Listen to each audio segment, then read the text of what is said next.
Ay, kulang na naman yung budget. Urat na ako. Mas masarap pa mag-inom.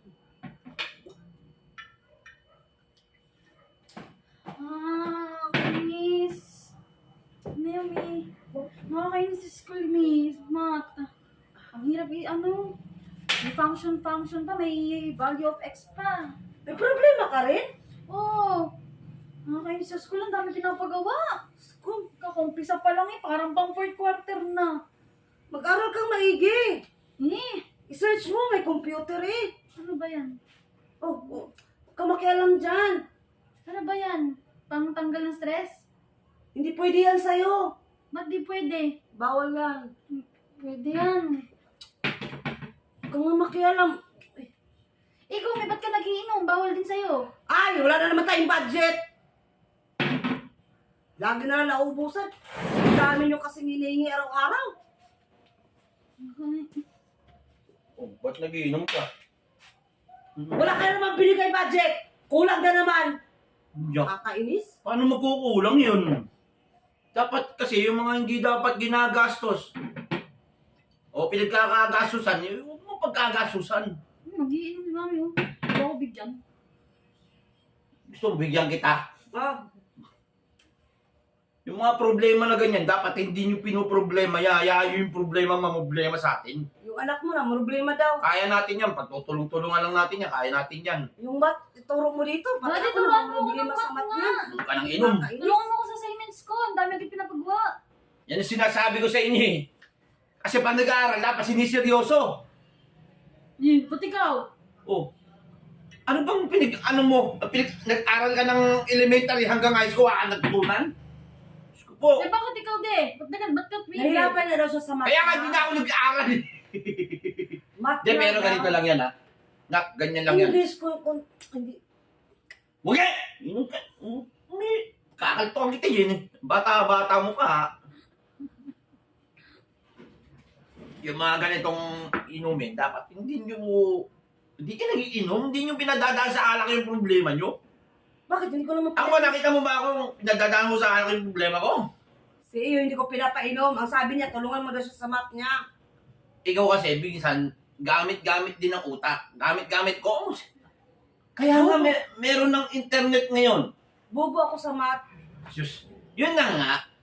Siya, Maraming apps ngayon na pwede niyong i-download para doon kayo magsa-search para kung may mga katanungan kayo. Hindi tulad dati na kailangan mo pang pumunta ng... Hindi tulad dati, kailangan mo pang pumunta ng library. Pupunta ka doon sa, mabiyahe ka pa. mag-search ka lang. Magka-library ka, di ba? Oo. Ang hirap Oh, kasi sa tapos mag-ano pa ng libro, hanapin mo pa kung saan yung pag-aaralan mo. Napakadali lang. Meron ka lang na internet, cellphone, search mo lang. May mga apps doon na kailangan mong puntaan.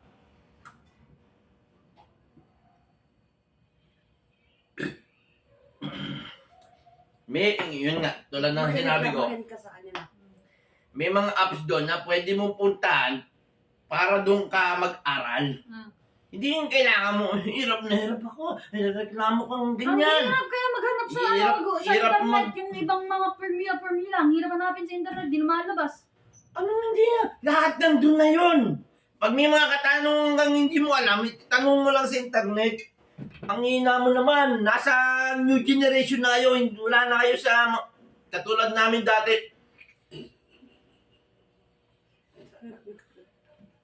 Katulad namin dati, nasa new generation na. Yun na yun.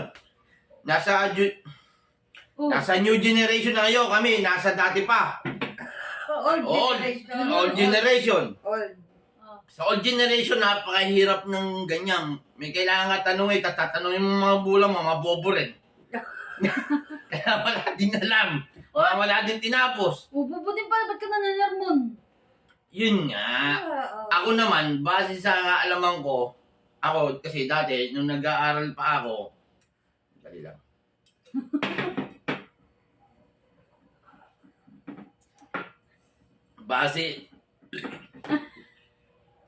Base sa kaalaman ko, nung nag-aaral pa ako, kami, pumupunta lang yung library. Magtanong sa magulang ko, Diyos ko po, Maria Josep, alam mo na, walang sasabihin Oo, siya ngayon matino. kasi may computer na. Ngayon may computer na, ikaw naman, problema mo sa pamilya natin, dinadaan sa alak, dinadaan mo sa alak, kukumpit ka lang ng mga gastusin. Kasi yung mga...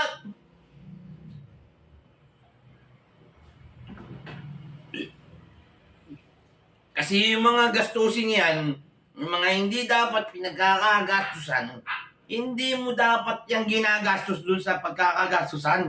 Ha? Hindi, ano ba? Tapos, Dapat ka pa utal-utal tapos natutamba-tamba ka dyan.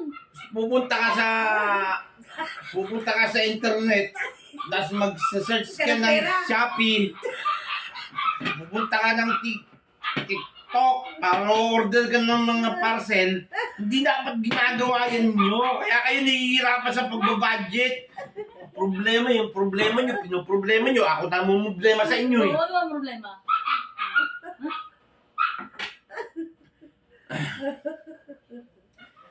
Alam mo, sa totoo lang, yung problema, itaw mo lang yan. Tama yan. Yan, ngiti mo lang, Yung ngiti sa'yo, mo lang. Ikaw, Mag-search ka, mag-search. mag-search ka ng... Mag-search ka ng... Buti na yan. Saglit lang! Ako mag-isa lang!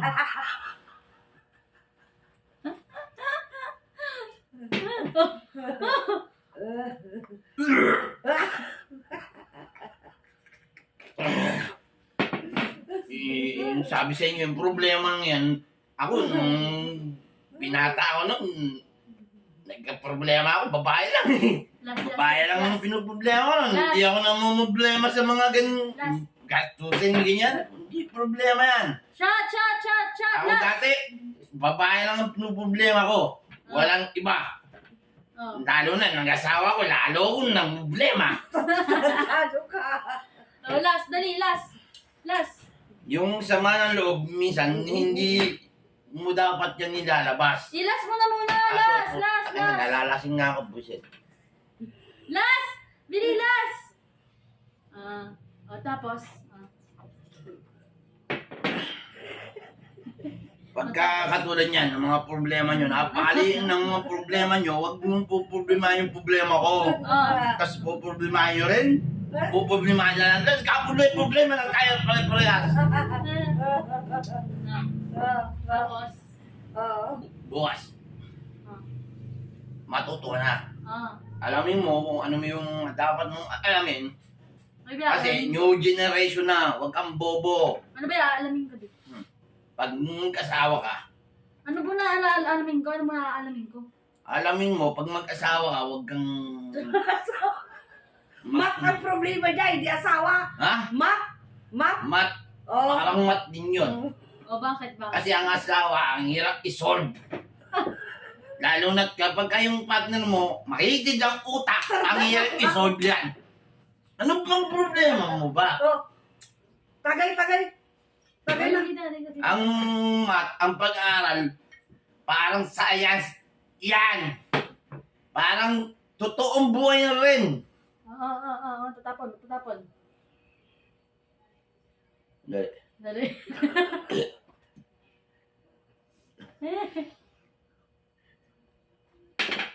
Parang totoong buhay na rin ang buhay natin. Pag kayo magsasama kayo, magkakaharap ka ng partner mo, magsasama ka, mag-aaral ka, tandaan mo na ka. Hoy, saan ka pupunta ba? Ako. O, ito, tandaan mo na ka. Pagka tayo magkasama, pag ikay mag-aaral, lagi mo tandaan na ang pag-aaral ay parang tunay ng buhay yan. Yung asawa mo, yan, na pinakamahirap ispilingin sa lahat, pati sa math.